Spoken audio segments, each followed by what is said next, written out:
Hello everyone, this is Kundan Kumar. Welcome to learning sessions. तो कैसे हैं आप लोग? I hope you are doing well. तो आज इस लेक्चर में हम लोग accounting and financial management for banker की डेमो क्लास लेने वाले हैं। और ये हमारे अक्टूबर नवंबर बैच की फर्स्ट क्लास जो है वो रहने वाली है। इस क्लास के अंदर एएफएम सब्जेक्ट क्या है इसके बारे में हम डिस्कस करेंगे। इसका सिलेबस क्या है, इसकी सिलेबस प्रायोरिटी क्या है, कौन कौन से ऐसे चैप्टर्स हैं, मॉड्यूल्स हैं जो कि ज़्यादा इंपॉर्टेंट है एग्जाम के लिए। साथ के साथ इसका एग्जाम कैसा आता है, मतलब कि डिफिकल्टी लेवल क्या होता है। वो सारी चीजें आज की क्लास में हम जो है वो डिस्कस करने वाले हैं।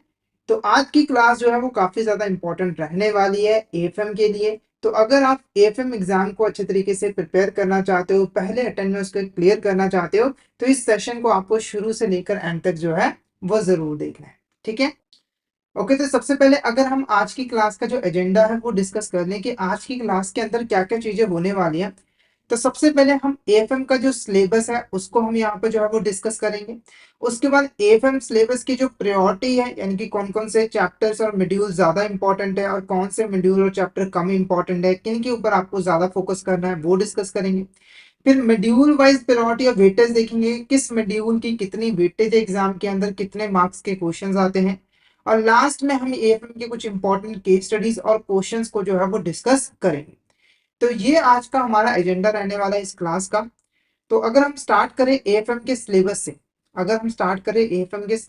तो सिलेबस क्या है वो हम बाद में डिस्कस करेंगे। पहले ये डिस्कस कर लेते हैं कि इसका इस साल का जो एग्जाम था, ये जो जून में एग्जाम हुआ है हमारे, उसके अंदर एएफएम का एग्जाम जो है वो कैसा है। ठीक है। तो देखो, आईएफएस के बाद ये सेकंड पेपर है जो मोस्ट डिफिकल्ट था। कहने का मतलब क्या है, सबसे ज्यादा डिफिकल्ट पेपर कौन था? आईएफएस। उसके बाद दूसरे नंबर पे आता है हमारा एएफएम। हालांकि आईएफएस से ये कम डिफिकल्ट था। इसके अंदर जो क्वेश्चंस आए थे वो बेसिकली कॉन्सेप्ट्स के ऊपर बेस्ड थे। चाहे आप अकाउंटिंग स्टैंडर्ड्स की बात करो, चाहे आप जर्नल एंट्री की बात करो, चाहे आप बॉन्ड्स की बात करो, सभी जो क्वेश्चंस है वो आपके जो कॉन्सेप्ट्स हैं उनके साथ जो है वो रिलेटेड थे। यानी कि आपको कॉन्सेप्ट क्लैरिटी पे यहाँ पर ज्यादा से ज्यादा फोकस करना है, क्योंकि जो आईआईपीएफ है वो कॉन्सेप्चुअल क्वेश्चन जो है वो आपसे ज्यादा पूछता है। और कॉन्सेप्ट के बेस पे ही आपको केस स्टडीज भी जो है वो देखने को मिलेगी। अगर हम क्वेश्चंस की बात करें तो क्वेश्चंस कौन कौन से आए थे, तो देखो, अकाउंटिंग स्टैंडर्ड के ऊपर क्वेश्चन पूछा था, जैसे कि maths the column accounting standard लिखा हुआ है वो किसके साथ डील करता है, इस तरह के क्वेश्चन पूछे गए थे अकाउंटिंग स्टैंडर्ड से रिलेटेड।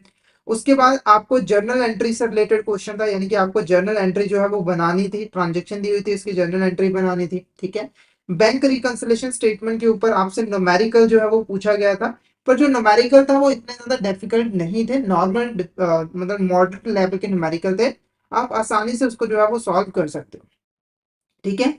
इसके अलावा अगर हम मॉड्यूल सी की बात करें, उसमें से जो हमारा बॉन्ड है उसके ऊपर क्वेश्चन पूछा गया था, जैसे कि जो करंट यील्ड है, अगर मैं क्वेश्चन की बात करूं तो करंट यील्ड आपसे पूछा गया था। आपको बॉन्ड का जो करंट मार्केट प्राइस है, जितना रिटर्न मिल रहा है वो देके आपसे यहाँ पर करंट यील्ड जो है वो कैलकुलेट करने को बोला गया था। साथ ही साथ इंटरेस्ट पे भी यहाँ पर क्वेश्चन जो है आपको देखने को मिले थे। अगर हम मॉड्यूल डी की यहाँ पर बात करें, मॉड्यूल डी के अंदर जो टैक्सेशन है उसके बाद जीएसटी से रिलेटेड यहाँ पर क्वेश्चन जो है वो पूछे गए थे। कॉस्टिंग मेथड से रिलेटेड यहाँ पर क्वेश्चन जो है वो पूछे गए थे, खास करके जो स्टैंडर्ड कॉस्टिंग थे उससे रिलेटेड यहाँ पर क्वेश्चन जो है पूछे गए थे। तो अगर हम ओवरऑल डिस्कस करें तो एग्जाम मॉडरेट लेवल का था, डिफिकल्ट था, मतलब इतना भी आसान आप उसको नहीं कहोगे। ठीक है, पर आईएफएस से जो है वो आसान था।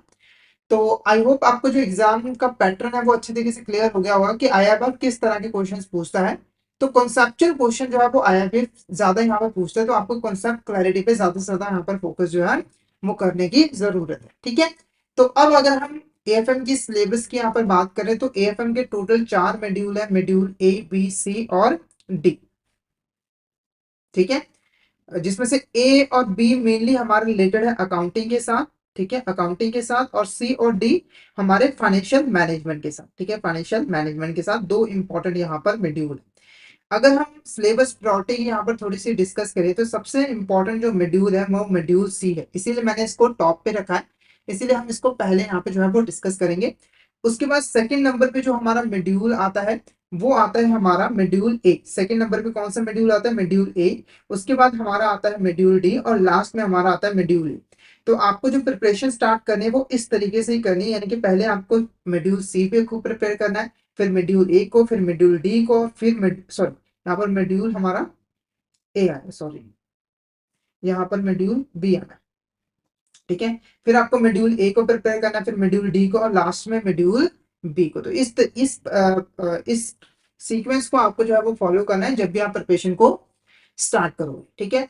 तो अगर हम मॉड्यूल सी की बात करें तो ये सबसे ज्यादा इंपॉर्टेंट मॉड्यूल है एएफएम के अंदर, क्योंकि इसके अंदर न्यूमेरिकल पार्ट्स काफी, न्यूमेरिकल क्वेश्चन यहाँ पर काफी आईआईबी जो है वो पूछता है। हालांकि ये जो एग्जाम था उसके अंदर न्यूमेरिकल क्वेश्चंस कम पूछे गए थे, पर ज्यादातर जो आईआईबीएफ है वो न्यूमेरिकल क्वेश्चंस पे ज्यादा यहाँ पर फोकस जो है वो करता है, इसीलिए मॉड्यूल सी हमारा यहाँ पर मोस्ट इंपॉर्टेंट मॉड्यूल है, और इसमें से सबसे ज्यादा मार्क्स के जो है वो क्वेश्चंस आते हैं।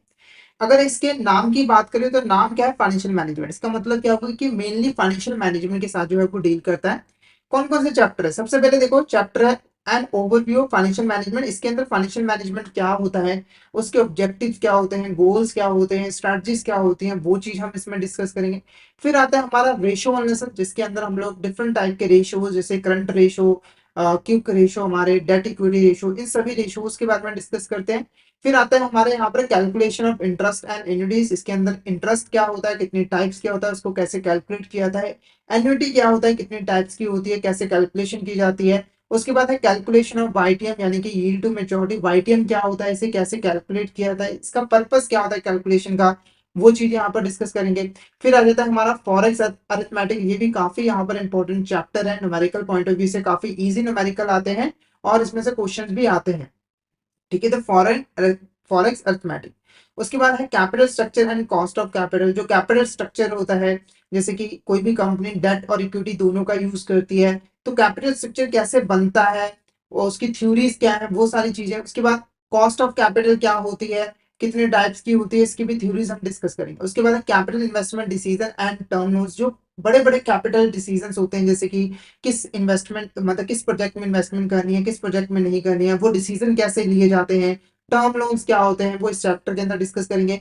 फिर आता है equipment leasing and lease financing. ये भी काफी यहाँ पर इंपॉर्टेंट चैप्टर है। लीजिंग क्या होती है, कैसे की जाती है, उसका क्या बेनिफिट होता है, वो सारी चीजें इसके अंदर डिस्कस करेंगे। फिर है वर्किंग कैपिटल मैनेजमेंट, की वर्किंग कैपिटल क्या होती है, उसका क्या रोल होता है, ठीक है, कैसे हम उसको कैलकुलेट करते हैं। बैंक यहाँ पर वर्किंग कैपिटल लोन कैसे प्रोवाइड करता है, वो चीजें यहाँ पर डिस्कस की जाएगी। फिर आता है लास्ट में हमारा डेरिवेटिव। तो ये कुछ इंपॉर्टेंट चैप्टर्स हैं जो कि मॉड्यूल सी के अंदर आते हैं। तो अगर हम इनमें से इंपॉर्टेंट चैप्टर्स की बात करें जो कि सबसे ज्यादा इंपॉर्टेंट है, तो सबसे पहले यहाँ पे देखो calculation of interest and annuities, calculation of YTM, forex arithmetic. ये तो तीन बांध के चलो, बहुत इंपॉर्टेंट चैप्टर्स हैं। उसके बाद हमारे यहाँ पर equipment leasing and leasing finance, ठीक है। और हमारा यहाँ पे जो डेरिवेटिव है, ये यहाँ पर कुछ इंपॉर्टेंट चैप्टर है जिसमें से केस स्टडीज भी आते हैं और क्वेश्चंस भी आते हैं, ठीक है। नेक्स्ट यहाँ पर अगर हम बात करें, सेकंड जो हमारा मॉड्यूल आता है प्रायोरिटी का, वो होता है मॉड्यूल ए।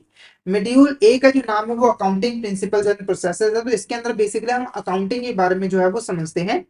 तो कौन कौन से यहाँ पर चैप्टर्स हैं, कौन कौन इंपॉर्टेंट चैप्टर हैं, वो अगर हम यहाँ पर डिस्कस करें, सबसे पहला चैप्टर हमारा definition, scope and accounting standard, जिसके अंदर अकाउंटिंग क्या होती है, अकाउंटिंग स्टैंडर्ड्स क्या होते हैं, अकाउंटिंग कैसे की जाती है, वो सारी चीजें इसके अंदर डिस्कस करेंगे। फिर आता है बेसिक अकाउंटिंग प्रोसीजर। इसके अंदर हम बेसिक जो अकाउंटिंग कॉन्सेप्ट्स हैं, कन्वेंशंस हैं, जैसे कि business entity concept, money measurement concept, इनके बारे में हम इसमें पढ़ेंगे। फिर हम maintenance of cash subsidy books and ledger. तो जो हमारे कैश और सब्सिडरी बुक्स होते हैं, लेजर्स होते हैं, उनको कैसे यहाँ पर मेंटेन किया जाता है, जैसे कि इसके अंदर हम डबल एंट्री सिस्टम यहाँ पर पढ़ेंगे, ये सारी चीजें आती हैं। उसके बाद है bank reconciliation statement. Bank reconciliation statement क्या होती है, कैसे प्रिपेयर की जाती है, क्या पर्पस होता है, वो इसके अंदर डिस्कस करेंगे।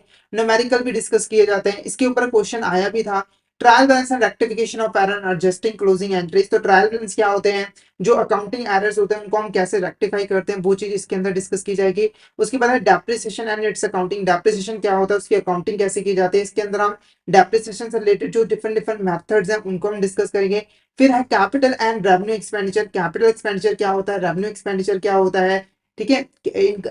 इनके फीचर्स के बारे में हम इस चैप्टर के अंदर पढ़ेंगे। फिर आता है bill of exchange. Bill of exchange क्या है, कितने टाइप्स की होती है, उनकी मेच्योरिटी डेट कैसे कैलकुलेट की जाती है। फिर है operation aspect of accounting entries. फिर आता है हमारा back office handling and unreconciled entries in banks. और लास्ट में हमारा बैंक ऑडिट एंड इंस्पेक्शन। अगर इसके अंदर हम इंपॉर्टेंट चैप्टर्स की यहाँ पर बात करें तो कौन कौन से हो सकते हैं, तो पहला देखो maintenance of cash subsidiary books, ये है रहेगा। फिर हमारा bank reconciliation statement, trial balance और डेप्रिसिएशन, बिल ऑफ एक्सचेंज, ये कुछ इंपॉर्टेंट चैप्टर है। साथ के साथ ये जो डेफिनेशन है, स्कोप है, ये चैप्टर भी आपको कवर करके जाना ही है। उसके बाद थर्ड प्रायोरिटी पे आता है मॉड्यूल डी। मॉड्यूल डी का नाम है टैक्सेशन एंड फंडामेंटल कॉस्टिंग। तो इसके अंदर आप बेसिकली टैक्सेशन के बारे में और कॉस्टिंग के बारे में जो है वो पढ़ोगे, ठीक है। तो चैप्टर्स की अगर हम बात करें तो टैक्स, इसके अंदर सबसे पहले हम इनकम टैक्स के बारे में, फिर टीडीएस के बारे में, डेफर्ड टैक्स के बारे में, फिर goods and service tax. Goods and service tax क्या होता है, कब एप्लीकेबल हुआ था, कितने टाइप्स के होते हैं, वो चीज इसके अंदर डिस्कस की जाएगी। फिर यहाँ पर कॉस्ट क्या होता है, मैनेजमेंट अकाउंटिंग क्या होती है, कॉस्टिंग मेथड्स यहाँ पर कौन कौन से होते हैं, स्टैंडर्ड कॉस्टिंग क्या होती है, मार्जिनल कॉस्टिंग क्या होती है, budgetary and budgetary control system क्या होता है। ये कुछ इंपॉर्टेंट चैप्टर हैं जो कि मॉड्यूल डी के अंदर आपको प्रिपेयर करके जाने हैं। और ये सभी चैप्टर काफी ज्यादा यहाँ पर इंपॉर्टेंट है, तो आपको ये सभी चैप्टर जो है अच्छे तरीके से प्रिपेयर करके जाने हैं, ठीक है। उसके बाद नेक्स्ट जो हमारा मॉड्यूल है वो है मॉड्यूल बी। वैसे मॉड्यूल बी भी यहाँ पर इंपॉर्टेंट है, पर इसको हम लास्ट में रखेंगे।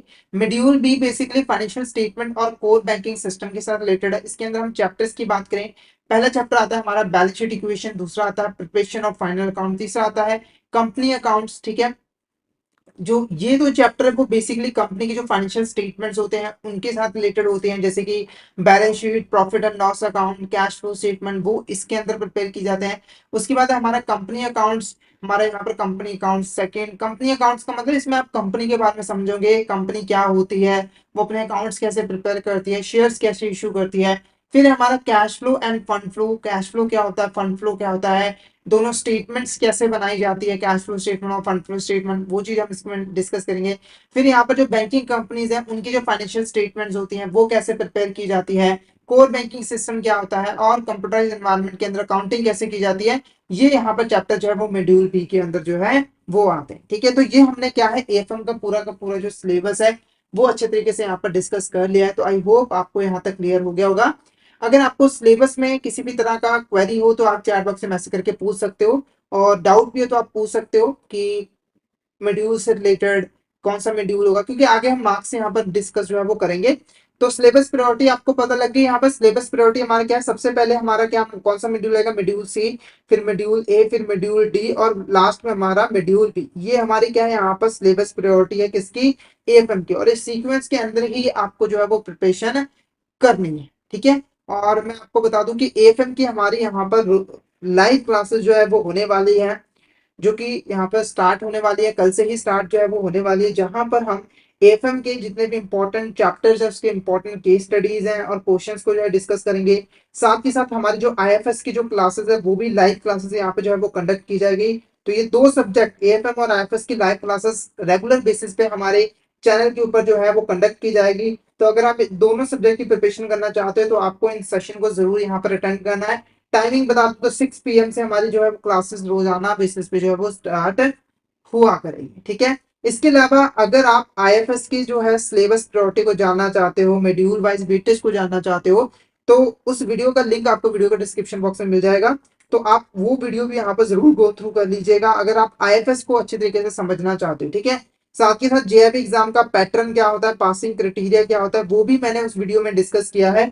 तो आप वो वीडियो भी जरूर यहाँ पर जाके जरूर देखिएगा, ठीक है। अब अगर हम यहाँ पर syllabus priority and module wise weightage की बात करें कि किस मॉड्यूल की कितनी यहाँ पर वेटेज है, तो जैसे कि मैंने आपको बताया कि मॉड्यूल सी सबसे इंपॉर्टेंट मॉड्यूल है। इसके अंदर 25 से लेकर 35 मार्क्स के क्वेश्चन जो है वो आते हैं।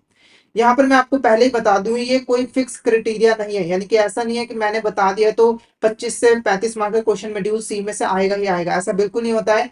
आईआईबीएम जो है वो अपना पैटर्न जो है वो चेंज करता रहता है, पर पिछले 2 साल के जो एग्जाम आए हैं उनका एनालिसिस करने के बाद हमने ये फाइंड आउट किया है कि जो मॉड्यूल सी है उसमें से लगभग 25 से लेकर 35 मार्क्स के जो है क्वेश्चंस आते हैं, ठीक है। तो आपको इस तरीके से प्रिपरेशन जो है वो करनी है।